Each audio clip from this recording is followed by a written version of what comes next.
आजकल की सास क्यों दुखी है और क्यों अपने बहू के साथ में नहीं रह पा रही और एडजस्ट नहीं कर पा रही है। क्यों? क्योंकि जब पीढ़ी दर पीढ़ी पीछे की सास बहुएं थी ना, वो सेम चीज़ करती थी, खाना बनाना, पति की सेवा करना और एडजस्ट कर लेना। सेम जीवन चलता था। एक ही चक्की में सास भी पिस रही है, बहू भी पिस रही होती है। जो बहू आती है वो भी सेम काम करती है जो सास कर रही होती है, तो दोनों को एक दूसरे से कोई प्रॉब्लम नहीं होती और चलते थे, साथ में रहते थे खुशी खुशी।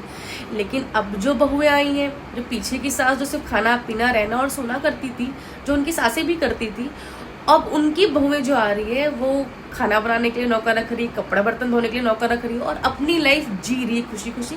जहाँ जाना वहाँ जाना, जिम जाना, अपना ख्याल रखना, अपने फेस का ख्याल रखना, पैसे कमाना, खुद की मर्जी से लाइफ जीना। तो ना सासों को तकलीफ हो रही है कि मैं तो एक अलग लाइफ जी रही थी और मेरी बहू अलग लाइफ जी रही है और मैं तो एडजस्ट करने में मेरा वक्त चला गया और बहू तो अपनी जिंदगी जी रही है, खुश है लाइफ में। तो वहाँ प्रॉब्लम आती है। पीछे की जो जनरेशन थी, सास भी सेम चीज़ करती थी, बहू भी सेम चीज़ करती थी, तो दोनों को एक दूसरे से ईर्ष्या या प्रॉब्लम नहीं होती थी, क्योंकि जिस चक्की में सास पिस रही उसी चक्की में बहू भी पिस रही, तो कोई प्रॉब्लम नहीं था।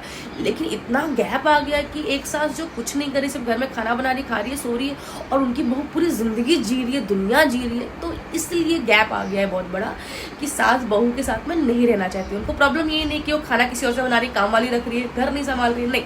उनका प्रॉब्लम ये है कि वो खुश है, वो खुश क्यों है, हमारे जैसे चक्की में पिस क्यों नहीं रही है, यहाँ प्रॉब्लम है। इसलिए आज के टाइम पे बहू सासों का नहीं जम रहा ज्यादातर।